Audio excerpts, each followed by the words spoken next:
રાજકોટની 5 દાયકા જૂની ચંદ્રસિંહજી ભાડવા સ્ટડી સર્કલના 49માં વિદ્યા સત્કાર સમારોહ કાર્યક્રમનું હેમુ ગઢવી હોલ ખાતે આયોજન કરવામાં આવ્યું હતું, જેમાં ધોરણ 5થી મેડિકલ સુધી અભ્યાસ કરનાર 445થી વધુ ગરાસિયા સમાજના દીકરા દીકરીઓનું મહાનુભાવો દ્વારા સન્માન કરવામાં આવ્યું હતું. વિદ્યાર્થીઓનો ઉત્સાહ વધારવા તથા તેમને પ્રોત્સાહિત કરવા કાર્યક્રમમાં અતિથિ વિશેષ તરીકે મહારાજા કુમાર સાહેબ લક્ષ્યરાજસિંહજી મેવાડ ઓફ ઉદયપુર ઉપસ્થિત રહ્યા હતા. રાજકોટના ઠાકોર સાહેબ માનધાતા સિંહજી જાડેજા તેમજ પૂર્વ કેબિનેટ મંત્રી ભૂપેન્દ્રસિંહ ચુડાસમાની ઉપસ્થિતિમાં કાર્યક્રમ સંદર્ભે પત્રકાર પરિષદ યોજવામાં આવી હતી. આ તકે મહારાજા કુમાર સાહેબ લક્ષ્યરાજસિંહજી મેવાડ ઓફ ઉદયપુરે જણાવ્યું કે નવી શિક્ષણ નીતિમાં જે ફેરફારો થઈ રહ્યા છે તે સરાહનીય બાબત છે. ભાવિ પેઢીને ભારતની સાચી संस्कृति અને સભ્યતાના પાઠ ભણાવવા ખૂબ જરૂરી. नहीं, मैं पहली बार बिल्कुल भी नहीं आया हूँ। मेरा सौभाग्य रहा है राजकोट के अंदर, इस खूबसूरत शहर के अंदर यहाँ पर पहले भी उपस्थित होने के लिए। मैं आपका, माल साहब का बहुत बहुत धन्यवाद देना चाहता हूँ कि इतने मान सम्मान से पूरी समिति ने और आपने जो है वो यहाँ पर जो है वो मुझे आमंत्रित किया, इस कार्यक्रम के लिए मुझे बुलाया, और खास तौर के ऊपर शिक्षा को लेकर जो कार्य हुआ जा रहा है और जो युवाओं ने जो है जो काम करे हैं, जो उपलब्धियां जो है हासिल करी हैं, उसको चीज को देखकर बड़ा अच्छा लगता है, बड़ा गर्व होता है।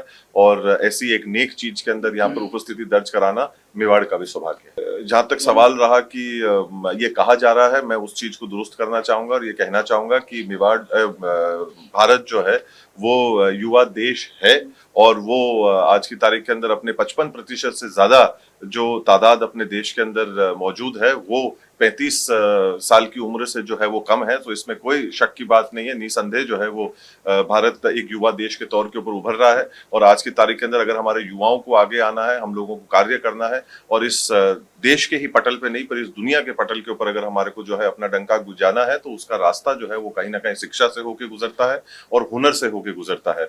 देखिए, मैं सिर्फ एक ही बात ये कहूंगा कि भारत देश जो है उसकी नींवें अपनी संस्कृति को लेकर काफी मजबूत है, और ये मैं हमेशा से कहता हुआ आया हूँ और अभी भी मैं कहता हूँ कि जब रसोई में एक से ज्यादा बर्तन होते हैं तो थोड़ी आवाज जरूर होती है। और मेरे को अपने सरकार के ऊपर, अपने देश के ऊपर और अपनी संस्कृति के ऊपर संपूर्ण भरोसा है। ये बड़ा खूबसूरत सवाल पूछा आपने, बहुत अच्छा सवाल पूछा। मैं जहाँ तक शिक्षा नीति का सवाल है, मैं ये कहना चाहता हूँ कि बड़ी खुशी है कि सबसे पहली बात तो ये कि इतने वर्षों के अंदर ये विषय उठ रहे हैं, ये इसके ऊपर चर्चा हो रही है।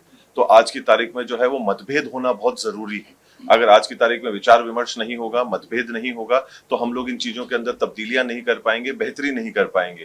तो सबसे अच्छी बात यह है कि प्रदेश, देश अपने अपने स्तरों के ऊपर इन चीजों के अंदर तब्दीलियां लाने की जो है वो चर्चा कर रहा है। अपनी संस्कृति को ज्यादा से ज्यादा जो है वो पाठ्यक्रमों के अंदर घुलने की जो है हम बातें कर रहे हैं। इससे कहीं ना कहीं आने वाला जो समय है और जो भावी पीढ़ी है वो कहीं ना कहीं इससे जरूर लाभान्वित होगी, और हमारा देश जो है वो आगे अपना परचम जो है और ज्यादा लहराएगा। प्रभुदास तन्ना श्रीजी गौशाला राजकोट जामनगर हाईवे क्रिकेट स्टेडियमनी सामे न्यारा राजकोट।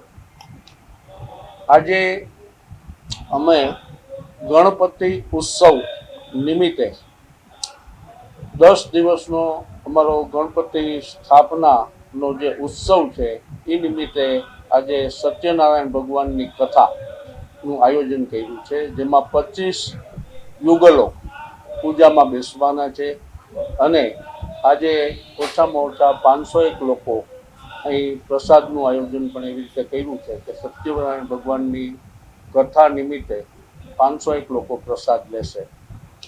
ખાસ કરીને આપણી ભારતીય પરંપરામાં, આપણી ભારતીય સંસ્કૃતિમાં જે તહેવારો ઉજવવા માટેના અર્થઘટન છે એ અનુસંધાને અમે દરેક પ્રસંગો શ્રીજી ગૌશાળાના પ્રાંગણમાં ગાય માતાના સાનિધ્યમાં એટલા માટે ઉજવવાનું કરીએ છીએ કે જેથી કરી અને લોકો વધુને વધુ સંખ્યામાં ગૌશાળા સુધી આવે અને ગાય સાથે જોડાય.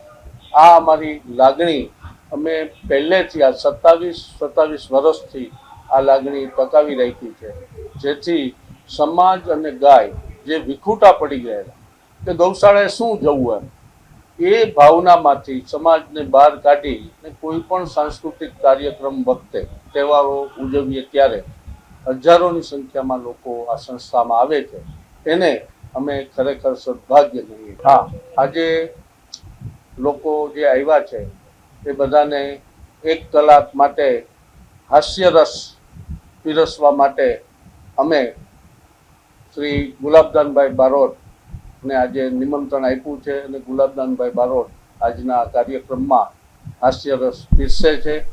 એ બધા માટે ખૂબ જ આનંદની વાત છે. આપ જાણો છો કે શ્રી ચંદ્રસિંહજી ભાડવા સ્ટડી સર્કલ રાજકોટ છેલ્લા 48 વર્ષથી સૌરાષ્ટ્ર, ગુજરાત અને કચ્છના તેજસ્વી રાજપૂત ભાઈ બહેનોનો સત્કાર સમારંભનું આયોજન કરી રહ્યા છે અને અમે 49મા વર્ષમાં પ્રવેશી રહ્યા છે.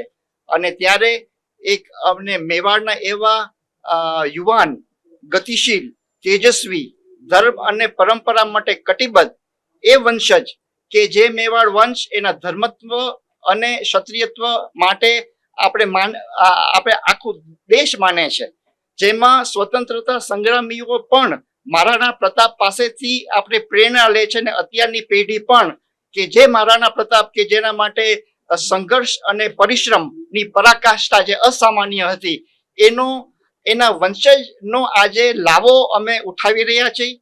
એમના પિતાશ્રી મહારાણા સાહેબ અરવિંદસિંહજી બહુ નિયમિત રીતે પધારતા, ખૂબ પ્રેમ અમારી સાથે રાખતા અને રાખે છે. અને અમે બધા પ્રાર્થના કરીએ છીએ કે પ્રભુ એમને દીર્ઘાયુષ્ય અર્પે, સ્વાસ્થ્યપ્રદ જીવન અર્પે. અને પોતે આજે અરવિંદસિંહજી જેમ રીતે પધારતા હતા એ રીતે એ પ્રણાલી એમને આજે નિભાવી છે, એનો અમને અતિ ગૌરવ અને આનંદ છે.